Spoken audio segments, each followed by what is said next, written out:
He slams the door with my name still on the mailbox. I don't flinch. I don't raise my voice. I just stand there, socked feet on a concrete porch that still has the welcome mat I bought last Christmas. It says, "Home is where the heart is." Apparently, the heart got evicted too.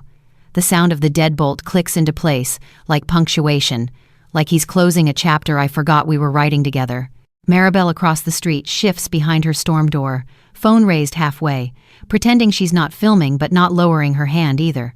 She's got that HOA watchdog posture, half concerned, half entertained. I wonder what caption she'll use if it ends up online.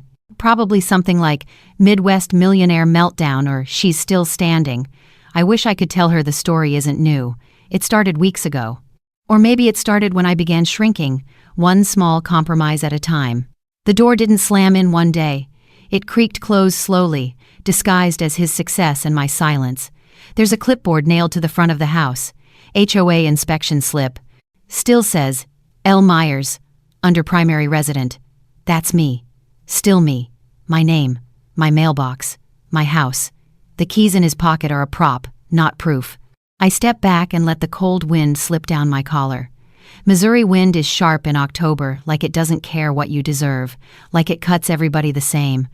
I remember the last time he looked at me before money changed the air between us. Before the check, before the lawyer calls, before he started talking in I statements instead of we. "You never dreamed big enough," he said. I did. I just didn't need a stage, or a spotlight, or a check with too many zeros to spell intimacy. He needed all of it, needed to win something, anything, just to feel real. That's what he said when the money hit. Finally, I'm someone. I wonder what that makes me now. A ghost? A witness? Or just the wrong person in the frame when the picture changed? A clink hits the cement. My mug, the one that says, "Best wife ever." Ceramic shards scatter like snow. He must have tossed it out the mail slot. How poetic. He threw me out and still had time to edit the props. Maribel flinches behind the glass. Good. Let her see. Let her wonder why the mug didn't land on his head. I step off the porch. No words, no drama. The quiet ones make the better storms. He can have the first move. I have the receipts, not just the kind printed on thermal paper. The kind that lives in muscle memory, in the way he always skipped signing joint cards, in the way the mailbox never lost my name no matter how often he said, "This is my house." Somewhere in a drawer inside, there's a piece of paper with a $10 million confession printed in ink. He calls it a winning ticket. I call it a transfer of custody. He just didn't read the fine print. I did. That ticket was bought under my account, my loyalty card, my name. I remember the exact beep of the scanner at the grocery store, the exact angle I folded the receipt before tucking it in my apron. Some women keep rings. I kept proof. Not because I didn't trust him, but because I always knew that love doesn't come with warranty coverage. And some men think a jackpot means they get to reset the terms. I didn't leave when he called my dreams stupid. I didn't leave when he bought a truck before paying the roof repair. I didn't leave when he said I used to be pretty. But funny thing about jackpots, they magnify character. If he had kindness, it would have multiplied. He had entitlement, so it did. Now he thinks money rewrites the story, but the receipt is still folded. And the name on the mailbox isn't just a sticker. It's a signature. Legally, emotionally, financially. And I didn't sign it away. My phone buzzes in my coat pocket. Tina, my best friend since 9th grade. Also the only person who knows what I'm holding back. "You okay?" the text says. I type, "Just got locked out, but not empty-handed." I don't need her to reply. She knows what I mean. She was there when I bought the ticket. She's the one who watched me slide it under a magnet on the fridge before Rick even noticed. She's the one who whispered, "Take a photo of that, you know, just in case." Funny, I didn't. But I did something better. I kept the receipt. I step back further from the porch. A breeze lifts the corner of the inspection slip. Violation risk. Unregistered occupant. I let it flap. Let the neighbors read it. Let the mailbox spell my name in bold. L. Myers. Not Mrs. Rick. Not former tenant. Not crazy ex. Just Lana. The one whose name the winnings never erased. The one who folded the proof and waited for him to lie. I don't knock again. I don't beg. I walk back down the path, slow enough for Maribel's camera to track. If she posts it, I hope she captures my silence. Not rage, not grief. Just the cold kind of calm that means something's coming. Not a scream, a reversal. The truth, folded and waiting. The thing about scratch-offs is, nobody really expects to win. That's what makes them safe. You scratch, you lose, you shrug. It's a $2 habit dressed up as a fantasy. Cheaper than therapy, less messy than praying. I bought mine from the Kroger on Jefferson, second register from the left. Regina was on duty, chewing the same mint gum she always does, talking about how the leaves were late turning this year. I nodded, swiped my loyalty card, and added the ticket to my receipt. She didn't even blink. Nobody ever blinks when you buy a scratcher. It's like admitting loneliness. Everyone does it. Nobody says it. The ticket was red, holiday-themed even though it was only October. Win up to 10 million, it said in gold font like it was trying to flirt. I scratched it at the kitchen table with a dime I found in the junk drawer. The numbers didn't mean anything at first. I scratched halfway, then stopped to stir the soup. Rick was still out working his last HVAC call of the day. It was chilly, the kind of chill that makes Missouri homes creak a little louder at night.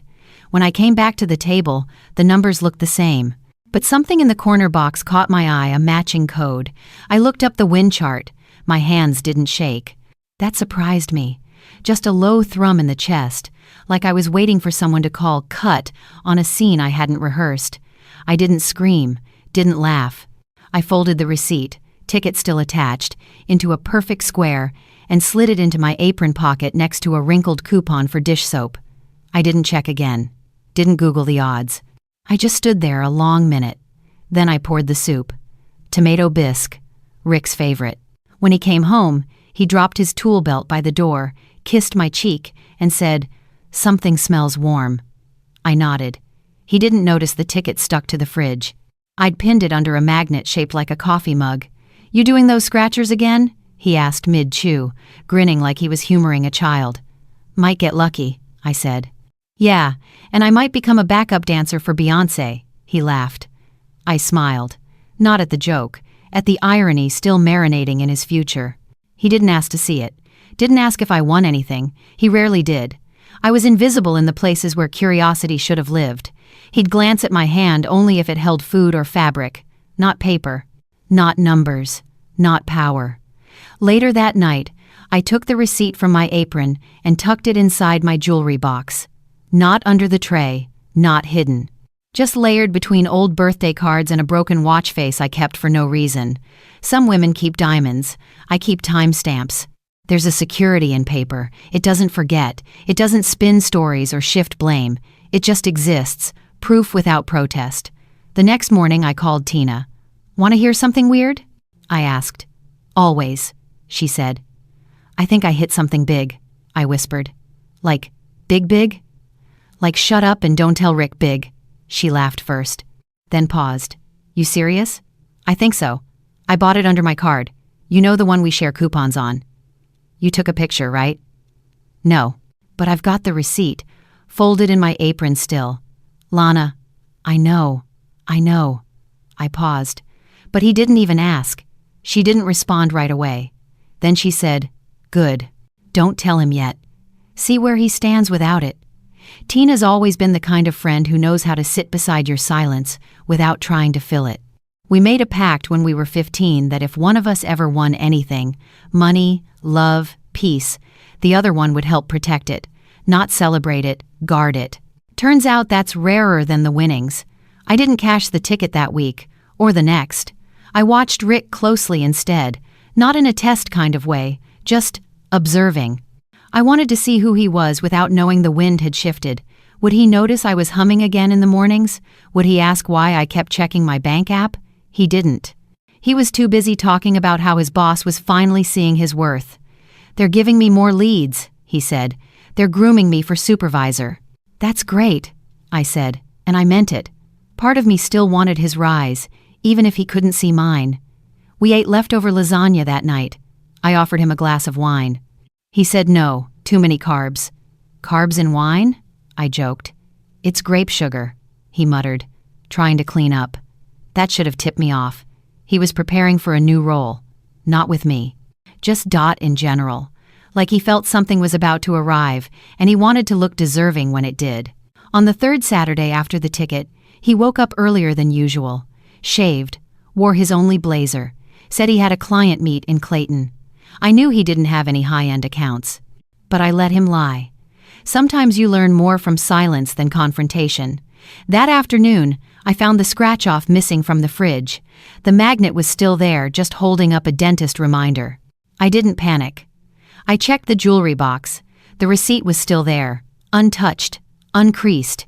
I slid it into an envelope marked insurance. Not a lie, just a label. The next day, Rick came home late, smelled like new car leather, wore the grin of a man who thought the world just crowned him king. "You're not gonna believe this," he said, dropping keys into my hand. "We're gonna be rich, babe." "Yeah?" I asked. "Real rich. Hit a scratcher. Can you believe that?" "Where'd you get it?" "Gas station on Main. Just luck, I guess." He kissed my forehead. My hand never moved to the receipt drawer. Not yet.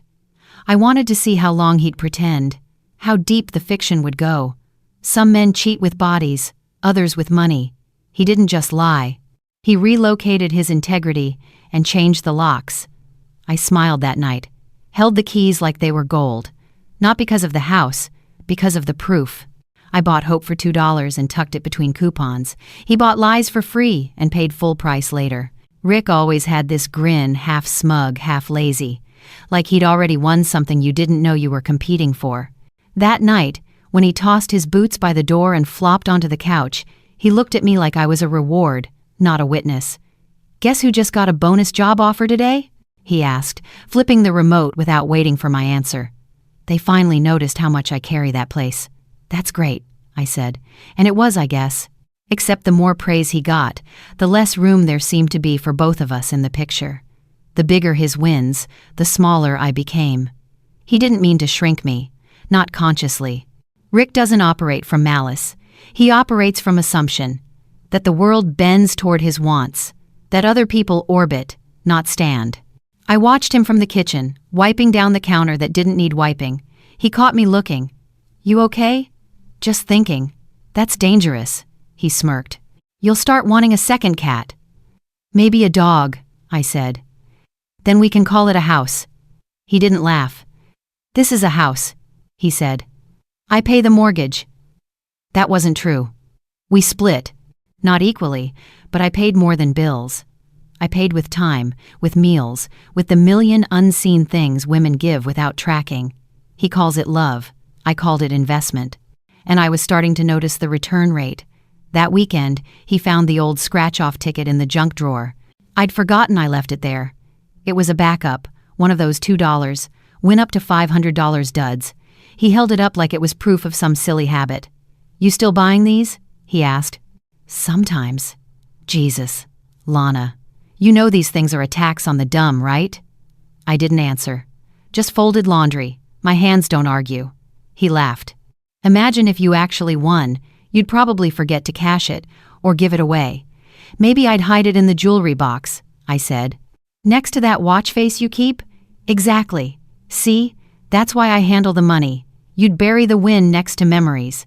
He tossed the ticket in the trash. "Let me know if you ever hit it big. I'll make sure we don't waste it." He said it like a joke, but his tone held ownership, like even my fantasy would be filtered through his hands. Like anything real would still be his to cash. That was the fracture, not the money. The assumption. That day, he bought a new watch, claimed he needed it for first impressions. I asked what for. He said he was building new client lists, networking, being visible. I wondered when I became invisible. We had dinner with some of his coworkers the next night. He introduced me as the Little Missus. I smiled like a porch light, warm, unnoticed. I watched his hands gesture over appetizers, explaining how hard work pays off and discipline beats luck every time. The irony scratched louder than any lottery card ever could. When the bill came, I reached for my wallet. He waved me off with a scoff. "You already paid," he joked. Nobody laughed. I folded the receipt for the meal, the same way I folded the one from the ticket. Into a square, into proof. Back home, I placed it in the drawer with the others. Dates, times, patterns. That week, Rick started talking about moving. Bigger space. Something with a den.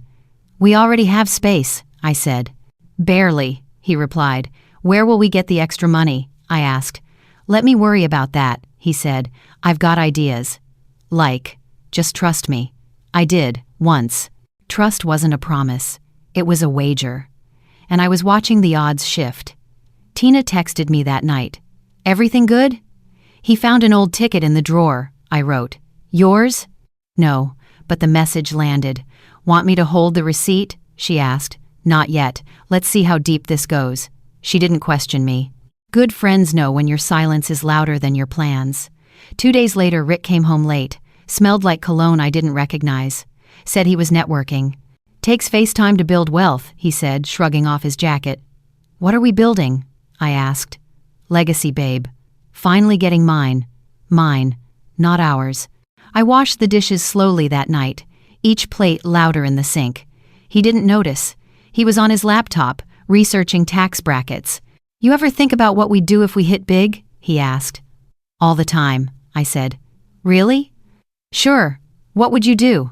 Leave a tip so big it made someone cry. He laughed. That's why you'd never make it. You'd give it all away. Maybe. You gotta hold on to power when you get it, even if it wasn't yours to begin with? I asked. He looked up. What? Nothing, I smiled. Just thinking. There you go again, he muttered. Dangerous. Very. I went to bed early. In the dark, I reached under the mattress and touched the envelope. Insurance, it still said. Inside, the receipt breathed like a quiet oath. He called my hope cheap but cashed it anyway. The HOA notice went up on a Tuesday, nailed right into the beam beside the front door. Under the porch light, I replaced myself last winter. I saw the clipboard before I saw the sun. White paper, black lettering, that fake polite serif font that pretends it's asking, not ordering. Change of primary occupant. Just like that. Not even bolded. I stood in my robe, coffee in hand, staring at the words like maybe they'd disappear if I blinked right. Maribel walked her dog across the street, slow on purpose. She waved. I raised my mug. Neither of us said anything, but I saw her eyes skim the paper, saw her eyebrow hitch. She was always good at pretending. Curiosity was courtesy. The porch boards creaked behind me. Rick stepped out in new shoes, button-down shirt barely tucked. They're early, he muttered, tugging at the collar. Who? I asked. Delivery guys, for the new patio furniture. We already have chairs. These are real ones. He didn't explain. Just walked past me like I was another step on the porch. A car pulled up, 2 guys with a flatbed trailer, expensive brand logo on the side. They nodded at Rick, barely looked at me. Started unloading cushions like we were staging for an open house. One of them whistled low. These are top tier, man. Somebody hit the lotto? Rick laughed. Something like that. I didn't laugh. I sipped my coffee and stepped aside as they carried his new throne past me. That night, he threw a party. Called it a networking mixer, but it was a party. Beer in silver tubs, brisket in foil pans, fake string lights strung from the gutter like it was Christmas in October. I stood in the kitchen slicing lemons. Nobody asked why I wasn't out there. I watched through the window as Rick held court, laughing loud, fist-bumping guys who'd never stepped foot on our porch before. He told them about the big shift, how sometimes the universe delivers when you play smart. He didn't say the word win, not yet, but he gestured wide, and the air filled in the blanks. One of the neighbors leaned in, whispered something, and Rick threw his head back in a laugh that didn't reach his eyes. I noticed he wore the watch again, the one he said was for first impressions. He caught my gaze through the glass, didn't wave, just turned away like I was scenery. I didn't push, didn't join, just turned back to the cutting board, lemons into halves, halves into quarters, quarters into something sour enough to match my tongue. Tina texted, "He finally say it?" I replied, "Not out loud, but it's in his posture. He's gonna slip. I know." I didn't send the picture I'd just taken. HOA notice, clipboard nailed above the address. My name scratched faint under a new one, R. Dorsey, black marker, not even typed, like it wasn't worth formatting. The next morning, the party leftovers were everywhere, bottles in the bushes, a pair of heels by the mailbox. Rick was passed out on the couch, snoring into his blazer. I made coffee, cleaned quietly, pulled the HOA paper down before the wind could tear it, folded it, slipped it into the envelope with the receipt. It fit like it belonged. Around noon, Rick sat up, rubbed his face, looked around. "Good turnout, huh?" "Very loud," I said. "That's the point. You know," he said, leaning back, "it's starting to feel like things are really opening up for me, like I'm finally living in my skin. Must be a nice skin," I said. He didn't hear the edge in it, or chose not to. "We should get new siding, repaint the porch, hire a cleaning service." "We?" "Well, technically it's mine now," he said, half laughing. "But you know, I'll keep you around for charm." My mug hit the table louder than intended. He looked up. I smiled. "Charm's expensive these days." He grinned like I'd flirted. "You're funny." "You're sloppy," I wanted to say. But I didn't. Not yet. He was building a tower, and I wanted it tall enough to make the fall worth watching. That afternoon, I found a pink envelope under the door. HOA citation. Unregistered occupant observed on premises. No name, just implication. I stood on the porch reading it twice. Then I walked to the mailbox. Still said L. Myers. Still mine. Still printed. Not scratched. I slid the citation into the envelope marked insurance. Watched the layers build. Paper doesn't lie. Rick came home with groceries he never used to buy, imported wine, salmon fillets, Himalayan salt. "Trying new things," he said. "Gotta get used to upgrades." "Whose money are we upgrading with?" I asked. He paused. "Mine, you know, eventually." "Eventually?" "I mean, it's a windfall. But I'll lock it down soon." "You bought a ticket?" I asked. "Of course." "Where?" "That place near Maine." "What day?" He blinked. Tuesday." "We shopped together Tuesday." "No, the one before." "We were at my mom's the one before." His face froze. "You're being weird," he said. "Just curious." "Don't be. I've got it handled." "Got what handled?" "Everything." I turned. Didn't press. But I made note. Tuesday, Maine, alone. All lies.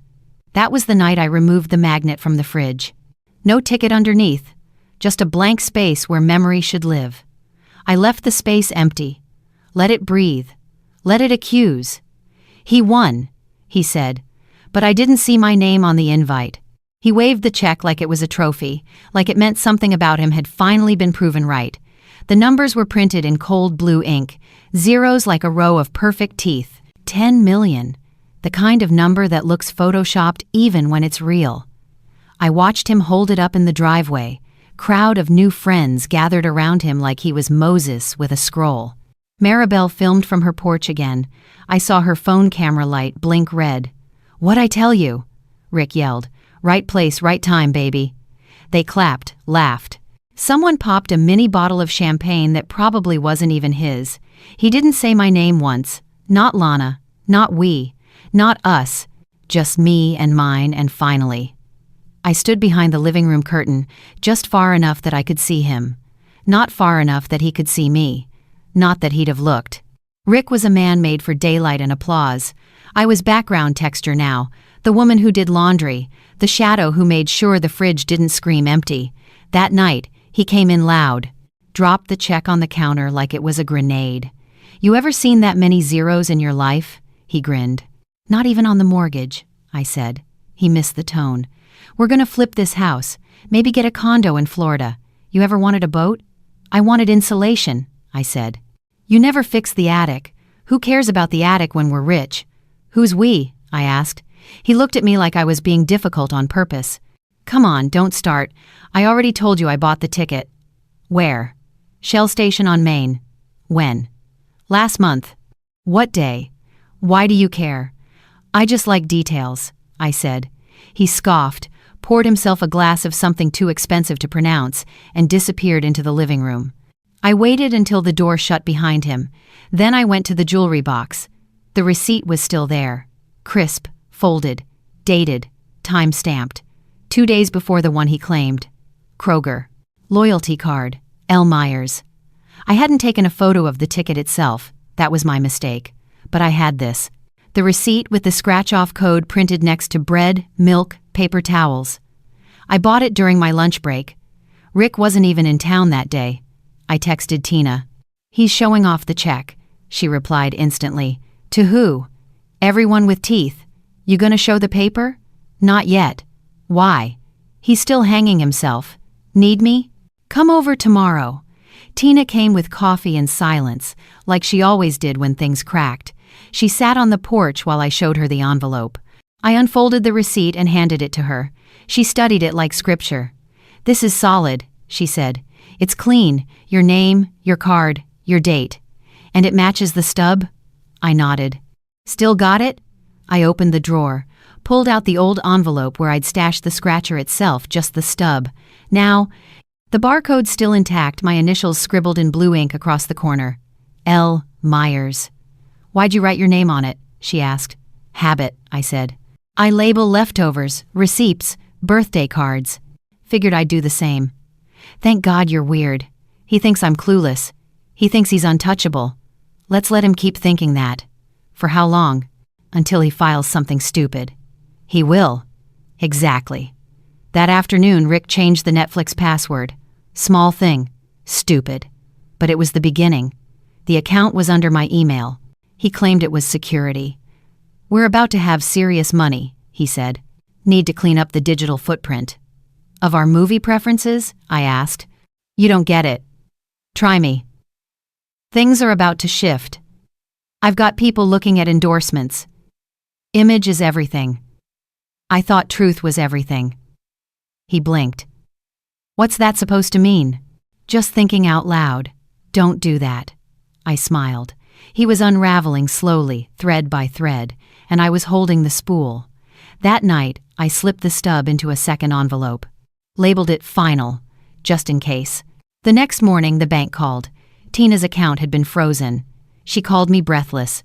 He flagged my zeal as suspicious. Why would he? Because I sent you $50 last week. For the dinner. Doesn't matter. He's combing through every connection. He doesn't even have access to our accounts. He hired someone. You're kidding. I'm not. My Venmo's flagged too. That's when it clicked. He wasn't just gloating, he was building a firewall. Not just over the money, over the story. He wanted to erase the trail, replace the narrative. I hung up and looked out the window. Rick was on a call, pacing the lawn in his slippers, voice raised. Yeah, full transfer.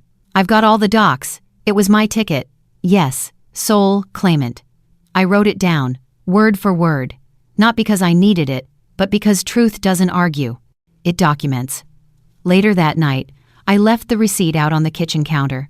Just for a moment, watched him walk past it. He didn't notice, or pretended not to. Either way, the message was sent. He waved the check. I had the receipt.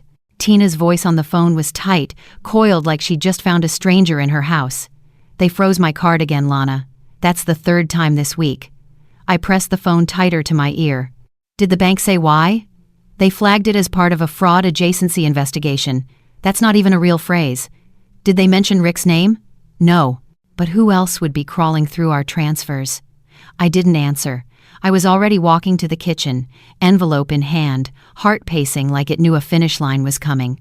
You need to act, she said. You need to show someone. I know. I hung up. Stood in front of the kitchen counter for a long moment. The envelope in my hand felt heavier than any lottery check. Not because of what it promised, but because of what it proved. I opened it, slid the receipt out slowly like it might bruise. There it was. Date, store, loyalty number, code. A piece of paper that remembered more than Rick ever bothered to. I folded it back up, tighter this time, and stepped outside. Rick was on the porch, phone tucked between shoulder and jaw, gesturing like a man explaining gravity. Of course I'm the primary. My name's on everything now. Yes, sole disbursement. Just wire it all under my LLC. His voice got quieter when he saw me. Turned away. I didn't say a word. Just watched him pretend privacy in a house with windows. That afternoon, I drove to the bank. Not ours, mine. The one I opened before we got married. The one he never knew about because he never asked. Tina was already waiting inside, arms crossed, face unreadable. I pulled your records, she said. 2 weeks ago, someone tried to authorize a joint view request on your name. Rick? Had to be. But the system flagged it because your backup email is mine. I didn't thank her. She didn't need it. Instead, I handed her the envelope. If anything happens to me, this goes straight to the board. Jesus, she whispered, opening it. This is airtight. Why haven't you shown this yet? Because timing isn't just about truth. It's about witnesses. You're playing a long game. He started it. She tucked the envelope into her purse like it was an organ donation. You're not alone. That's the first time I've heard that in weeks. Back home, Rick was in the garage. I could hear music pounding through the closed door, some playlist full of thumping ego and synthetic bass. I opened the door. We need to talk. He pulled one earbud out, eyes squinting like the light offended him. Can it wait? I'm drafting my LLC terms. You froze Tina's account. Who? Don't play dumb. If her bank's freaking out, that's on them. No, it's on you. You don't know what you're talking about. I know what I bought, Rick. That made him pause. What? You heard me. He set the tablet down slowly, stood straighter. You're trying to make a claim now? No. I'm stating a fact. You're confused. Am I? I pulled the stub from my pocket. Not the receipt, just the ticket. Old, faded, still legible. Look at the corner. What is this? Your winning ticket. See the initials? So? L. Myers. You think I label my fantasy winnings for fun? That doesn't mean anything. You could have written that after. Maybe. But paper remembers, Rick, more than you do. You're grasping. You're spiraling. The check has my name on it. The receipt has mine. That hit something. His eyes didn't widen. They narrowed, calculating. So what's your plan? Take me to court? Not yet. You want a piece of it? I want what's mine. You're bluffing. Keep thinking that. I turned to leave. He called after me. You're nothing without me, Lana. That's the first true thing you've said, I replied without turning around. The next day, I got a call from an unknown number. I let it ring, then checked voicemail. Hello, this is Calvin Everett from the Missouri State Lottery Board. We're reviewing the recent disbursement request attached to Richard Dorsey. There seems to be a discrepancy with the originating purchase data. If you are the primary cardholder for transaction #height non-3 please contact us immediately. I replayed it twice. Then I sat down at the kitchen table and smiled for the first time in days. I didn't call back right away. I let it sit. Let it breathe. Let Rick keep performing the win while the wires wrapped around his ankles. Later that evening, Tina dropped off a printout. The lottery clause you asked for, she said. What does it say? Ownership is legally assigned to the ticket purchaser, not the claimer, not the signer, the buyer. Good. You ready? Almost. I looked out the window. Rick was in the driveway talking to a man in a navy suit. They shook hands. Rick handed him a folder.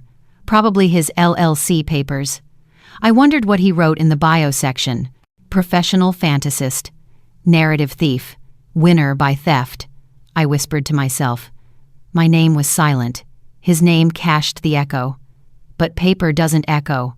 It records. The first letter came in a plain white envelope. No return address, just my name in sharp black ink. L. Myers. He tossed it on the counter without looking. You got another bill, Rick muttered, eyes fixed on his tablet. Probably one of your coupon clubs. I didn't answer. I knew what it was. I picked it up slow, peeled back the flap like it might hiss. Inside, official letterhead. Missouri State Lottery Commission. We have received a claim in your name that may conflict with an active disbursement under Mr. Richard Dorsey. Please contact our legal department to clarify purchase origin. ID 81372. I folded it twice, slid it under the cutting board. Let it sit. Let it throb quietly like a pulse behind tile. That night, Rick hosted another stakeholder mixer. Code 4, men in polos talking about money they didn't earn and futures they didn't own. They stood in the backyard, beers in hand, backs turned toward the house where the only real stake was still sealed in an envelope.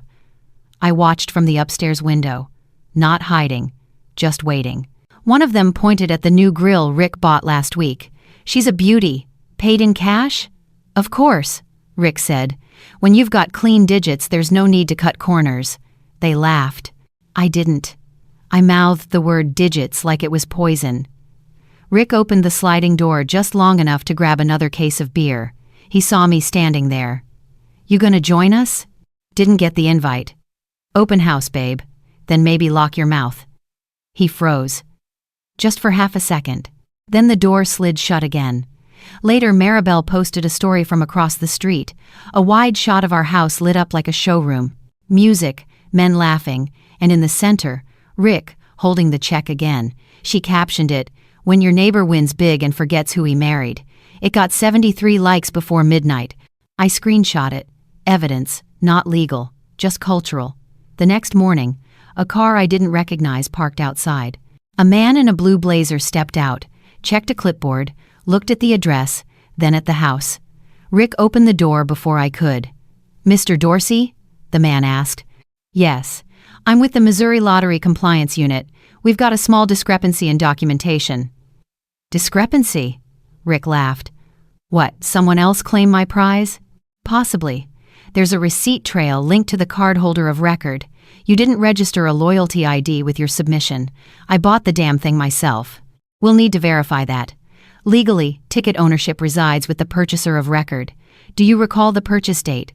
October 3rd, Shell Station. Got it right here in my statement. The conflicting receipt is dated October 1st, Kroger, cardholder, L. Myers.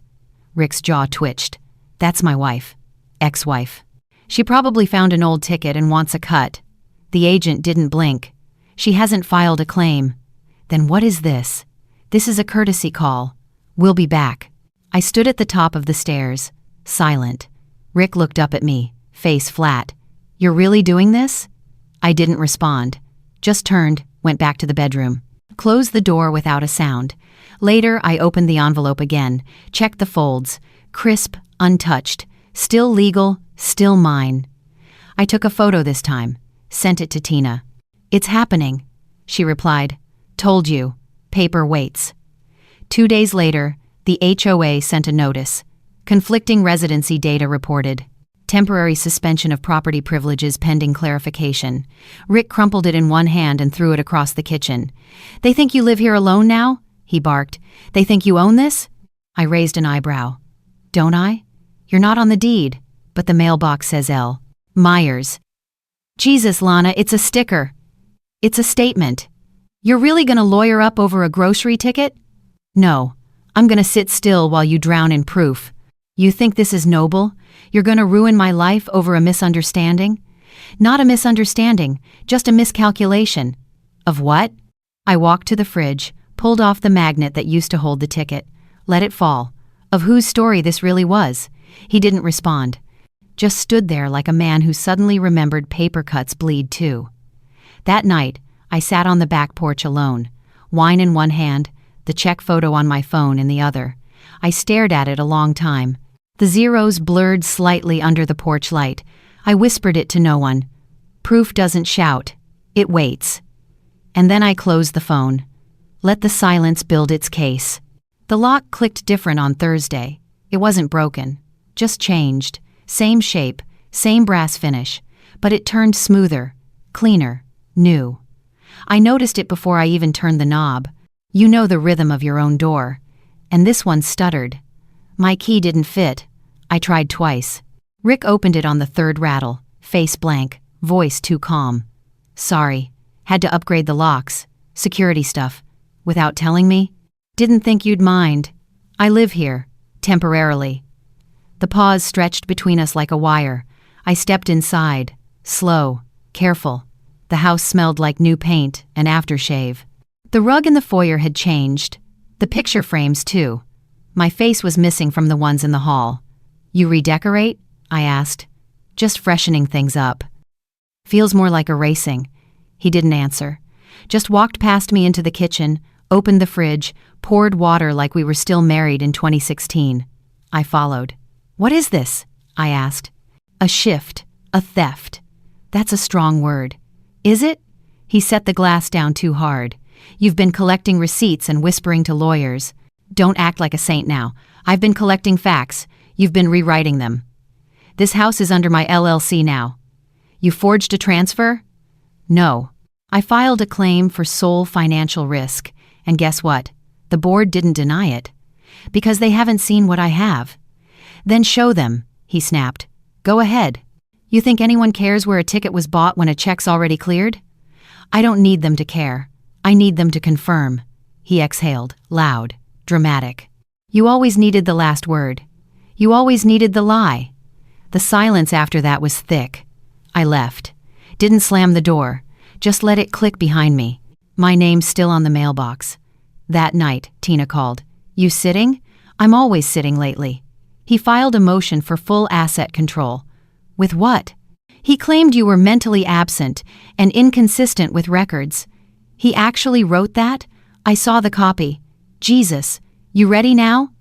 I looked at the drawer. The envelope still there. Unmoved, untorn. Yeah, I said. It's time. The next day I went to the lottery board. No makeup, no drama. Just the receipt, the stub, and a printout of my loyalty account. A woman in a gray suit took my statement. She looked at the dates, the transaction ID, the matching stub. You know this may trigger a full hold, she said. Good. It could freeze all funds. Even better. You're listed as the original purchaser, but he's listed as the claimant. That's not a conflict, I said. That's a correction. She nodded once. We'll notify you within 72 hours. Take your time. Paper doesn't expire. When I left, the wind had picked up, something sharp in it, like change. I walked past a newsstand. Rick's face was on a small inset frame on the local business journal. Man turns scratch off into empire. I bought the copy, not for memory, for evidence. Headlines fade, paper doesn't. Back at the house, the locks worked for now, but the energy had shifted. His shoes by the door were polished. Mine were gone. I found them in the hall closet, boxed, taped shut. The bathroom shelf had space now. My lotions cleared, my toothbrush replaced. He was rebuilding a life without me in it, but with my winnings under it. That night, he texted, "Let's talk soon. Things are moving fast." I didn't reply. The next morning, the lottery board called. We've placed a freeze on the current disbursement. Your name is now listed as the active purchasing party. Legal review in progress. Thank you, I said. It was the first time I'd said it out loud. Not to Tina, not to myself, but to someone who could actually change something. I made tea, sat at the kitchen table, the envelope still there. I opened it again, looked at the receipt. The ink hadn't faded. The fold was still sharp. He called it his, I called it mine first. The attorney's office smelled like pine and strategy, too clean to be warm, too quiet to be innocent. I sat across from a woman named Elaine who wore her glasses low and her words lower. We've seen these before, she said. Men cashing what doesn't belong to them. What happens now? I asked. She tapped the receipt. This is your foundation. You bought the ticket, timestamp confirms it. Loyalty card attached. That gives you standing. Even after the check cleared? Especially after. If it was misappropriated, the transaction becomes evidence, not closure. She flipped a page in her file. You also have documentation of his use of funds? I slid over the photo's grill, furniture receipts, headlines, HOA documents. Everything's dated, matched to deposit timeline. Good. She leaned back. We file a full counterclaim, challenge the check issuance, file injunction on assets, and notify press of pending review. Press? Visibility helps pressure resolution. I nodded. Fine, but I don't want a circus. I want it back. You'll get it. Not all of it. No, but enough. When I left the office, the sun was high, unapologetic. I called Tina. It's done. You filed? She's prepping injunctions. About time. I needed it to bruise first. It bruised the moment he called it his. Now it's breaking. You okay? I paused. I'm focused. That's worse. I smiled. Probably. At home, the air felt rehearsed, like the walls already knew what was coming. Rick had moved my coat from the hook, hung up one of his instead. New. Branded. A startup logo I didn't recognize. I Googled it, his new LLC apparently, the one tied to the check. Their website used stock images. No staff listed. Just one tagline, "We win forward." I laughed. Out loud. First time in weeks. He came home an hour later, whistling. What's funny? He asked, tossing his keys onto the counter. Your website. You looked it up? Hard not to. It's the first thing that pops up when I Google my own money. Here we go again. No, I said. Here we end. What's that supposed to mean? I walked over, opened the drawer, pulled out a thick yellow envelope, dropped it on the counter between us. Injunctions being filed, assets frozen by Tuesday. The board already flagged the check. He stared at it like it might explode. You're not serious. Dead. You don't want to do this. You did it first. It's already gone. No, Rick. It's just being held by the wrong hands. You can't prove theft. But I can prove purchase. You think that's enough? The board thinks it might be. He looked down at the envelope. This could ruin everything. Then maybe don't build on fraud next time. You're not the victim here. I'm not. I leaned forward. I'm the original owner. He didn't speak. Just turned, walked out the door, slammed it hard. I didn't flinch. 30 minutes later, Tina sent a screenshot. Local affiliate just picked it up. They're asking for a statement. I replied, no interviews, just facts. Copy. I'll filter it. That night, the doorbell rang. Maribel stood outside, wine in hand. I don't mean to intrude, she said, eyes wide. But, is it true? Which part? I asked. That he stole it, that it was yours. The receipt says so. Good.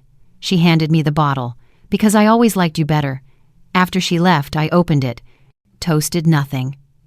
Then sat at the kitchen table again. I opened the folder. One photo stared back Rick at the grill, arms spread, the check visible in his fist. My name not in frame, my money in his shadow. I whispered, he bought a throne on my receipt. Let's return it. Then I picked up my phone. Elaine, let's move. The headline was simple. Lottery win under review after new claim surfaces. No accusations, no drama. Just the truth sliding into public view like a scalpel. They used Rick's photo again, arms spread, check in hand, joy plastered across his face like he earned it. Below the fold, a line caught the eye. Original receipt dated under alternate name, now under legal examination. I didn't comment, didn't call the paper. I let the echo build. Rick stormed through the door at noon, newspaper crumpled in his fist. What the hell is this? I didn't look up from my tea. It's a correction. You gave them the receipt? No, they requested it. You're out of your mind. No, I'm out of patience. You think this makes you look noble? I'm not trying to look noble. I met his eyes. I'm trying to look like myself again. You don't know how this works. Money doesn't come back. That's where you're wrong. Paper always comes home. He threw the newspaper across the table. Congratulations. You've embarrassed me in front of the city. You did that yourself. You can't prove I meant to steal it. Intent isn't required. Possession without origin is. So what? You get half now? No, I get mine. The part with my name on it. The part you crossed out with yours. They'll never side with you. I've already built the brand. Built it on my silence. That lease just expired. He laughed. Sharp. Mean. You think people care about your little grocery receipt? I think people care when a liar smiles too wide. He didn't respond. Just grabbed his coat and left. Later, Tina sent another screenshot. Channel 7 now. This one with a quote from the lottery board. Purchase trace confirms original transaction tied to L. Myers via loyalty ID and timestamp. Legal review underway. I replied, let it breathe. She answered with a single emoji fire. I scrolled down. Comments flooded in. Some called me a hero. Some called me a liar. But they all said my name. For the first time in this story, I existed. That night, Rick's startup page disappeared. We Win Forward became 404 not found. I didn't cheer. I printed it. Evidence, again. Silence doesn't argue. It archives. The next morning, the lawyer called. They're offering a settlement. What kind? 50-50 split. No admission of wrongdoing. Clean break. He keeps the check? They'll reissue one under joint names. I thought for a long moment. No. Are you sure? I don't want half of what I already own. They might push back. Then let them. You're going to war? No, I said, standing in my kitchen, staring at the drawer where the receipt lived. I'm already winning. I just need the paper to catch up. That afternoon, a reporter called. She wanted a quote. A soundbite. I gave her one. I didn't steal the money. I just took my name back. It aired that night. Quiet. Powerful. Not flashy. Just wait. Rick texted, "This is harassment." I replied, "No. This is a refund." He didn't write back. Tina showed up with dinner and her laptop. We sat on the floor, pulled up every record. Dates, posts, financials. We mapped the arc, from purchase to press, from silence to signature.